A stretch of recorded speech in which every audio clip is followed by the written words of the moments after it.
Okay, hello everybody, welcome back to the Knife Vault. This is where I show you a knife up close in my collection, talk about it a little bit, tell you the history, tell you what I've used it for, what I like about it, perhaps what could be improved. Today I'm talking about a knife that I really like, probably my favorite in my collection. I've said that a couple of times now, but probably my favorite single knife that I own, that I can't carry with me every single day. So yeah, this one is my favorite belt knife, let's put it that way, or medium-sized knife. I am talking about the Joker Nessmuk. Here it is. Let me give you a close-up view from different angles. It's got some leather on it from when it comes out the sheath. That always tends to happen. Just give it a little clean here.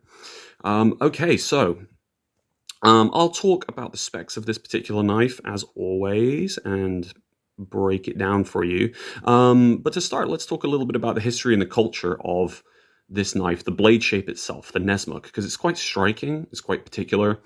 I was attracted to this blade shape after I learned the story behind it, after I learned the history of the Nessmuk knife. It was just very interesting to me, and so I looked into getting a Nessmuk kind of for the culture and for the sake of having one in my collection. I opted for the Joker because this is a mid-priced but high-quality version of the blade, you could say. There are a few out there, although it's not a super popular blade shape. I think it's more versatile than what it is historically suggested to be for, which is skinning and processing game. And so it's not supposed to be an all-purpose bushcraft knife, but I do think that it can be. I do think that it is, because nowadays Nessmuks that are mass-produced tend to have a thicker spine and thicker blade stock, and therefore are actually more versatile than they were originally suggested to be. Let me break it down for you, though, a little bit, if you haven't come across this before. I'm going to read a post that I made on a social media. And I don't know about you guys, but whenever I post, or if I ever post a picture or any information about knives I own, it doesn't always get the most positive reaction, if people react at all. I think because they think, oh, knives, scary, you know.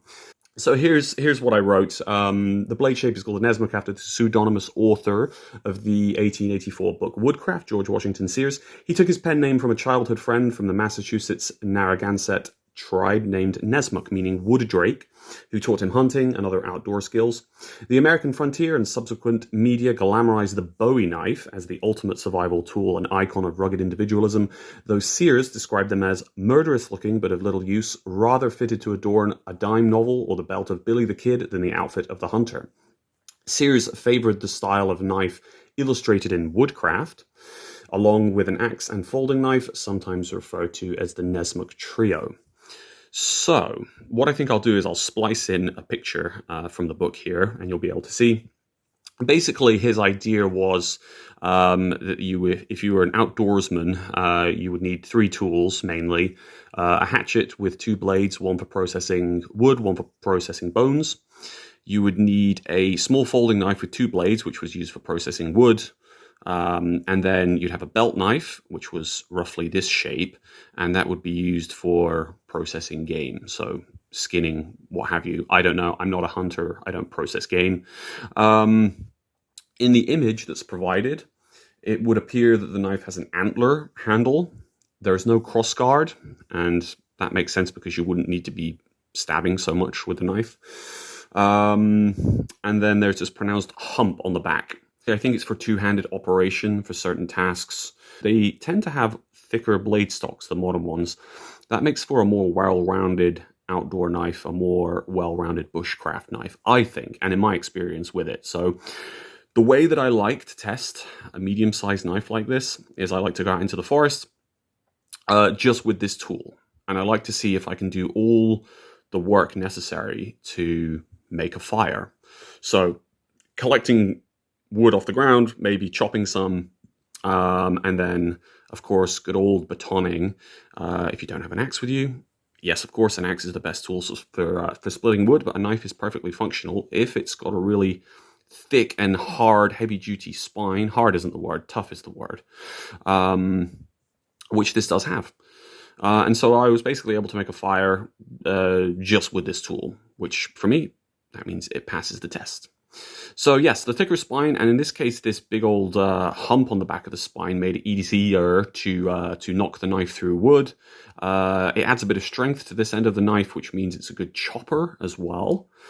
So yeah, even though historically it's not necessarily designed for those things, it's good for those things. You can take this knife out and use it for, I think, most tasks that most people would need outdoors. It could function as a survival knife. Any knife could function as a survival knife in a survival situation, right? But I do think this knife is actually pretty versatile. All right, let's get into the Joker Nessmuk itself. So the one I have here has a Sabre grind. Interestingly, it's available with a seconday grind as well, which of course is specifically better for processing wood. There's another brand, Brasa, make a version of the Nessmuk, which I believe has a seconday grind, and they make one called a Big Muck, which is definitely a chopper. So yes, in this case, you can get it with either. I think with a Sabre grind, you're getting the best of both worlds because you can have a really fine apex and very, very slicey blade. But then when you get up to the secondary bevel, it can sort of transition into a thick spine, which you can just beat on, and it's tough as hell. Let me tell you about the blade steel itself, 14C28N. That'll be familiar with many of you because it's a very popular, commonly occurring steel. It is not a incredibly high-end steel, but I will say it performs in terms of toughness, in terms of corrosion resistance. It's stainless, so that's good.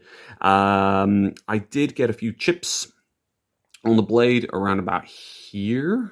They're now gone because I sharpened them out. So yeah, after some really hard use, the worst damage that had occurred was were some chips up at the top of the knife, which you now can't see. So yeah, it was easy enough to sharpen out, and now it's all good. Regarding the handle, you can get the Joker Nessmuk with an antler handle. You can also get it made out of olive, which is a really hard wood. You can get a walnut version. The version I have here is birch, and I believe they call it curly birch. If any of you are guitar players out there, you'll be familiar with the term flame and quilt. And sometimes the word curly is used rarely in guitar construction, actually. But this maybe has a bit of a quilt to it, I think I would say. And that's usually used to describe maple as well, quilt top, flame top. But anyway, yeah, birch. This side looks a little bit more attractive than this side, but that is the nature of it. See, it's a little bit more blank here.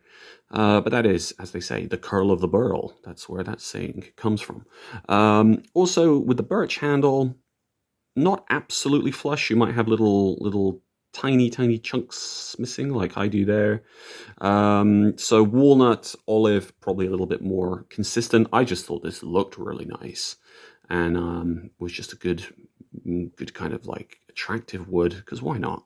So the handle is held together by two brass pins and then a brass insert at the end here, which also functions as a lanyard hole. I like this. I don't use it as a lanyard hole, but I like that there's an insert because it just helps hold everything together that little bit better, and it shows the attention to detail, which we like. When you get this knife, it does actually come with a leather lanyard already attached, but I removed that. But if you're going to do some chopping with it, yeah, you can use that. That's useful. Of course, it's a full tang construction. There's nice detail, which is the spacers. There's G10 liners between the blade and the handle. Yeah, just very nice. Just another little bit of attention to detail. It's all very, very flush. Perfectly flush, actually. The QC on this knife is superb. These knives are made in Spain. Of these, always 14C28N. The two different grinds, different handle materials. You get a leather sheath, which is, I think, very high quality. It's going to be hard to show you this, but the way I get it in is I just kind of like drop it, let gravity take it, and then push, because maybe you've experienced this with leather sheaths, but the knife kind of has to carve its way in almost slightly from new. So as you can see here, try and give you a close-up of that. For me, the blade goes there. So slightly to the left of center. And that's what works for me. That's the groove that I've now cut into the leather. But I just let it go in, and then it fits nicely. But just be aware of that. That's the case with a lot of leather sheaths anyway. All right. You can get this sheath with a fire steel attachment here, if that's your thing. I don't bother with that, but it is available. Again, suggesting that this is a good bushcrafter, good for starting fires. Blade length is 11 centimeters, and the blade thickness is 3.7 mil. So yeah, fairly thick. So there you have it. The Joker Nessmuk, 14C28N steel, very tough, very stainless. Might chip on you a little bit if you use it really hard, but also it's not too difficult to sharpen. It's a really good knife. I like it. I think it works great as a sort of all-round outdoor knife. I like the history and the culture behind the knife. That's why I bought it in the first place. So I recommend checking out a Nessmuk if you can. And Joker Nessmuks come in at about the €100 mark. So, not cheap, but knives get a lot more expensive than that. So I think this is not bad for the quality you're getting. Built in Spain, built of good stuff. This is the Joker Nessmuk. Thank you very much for checking this out.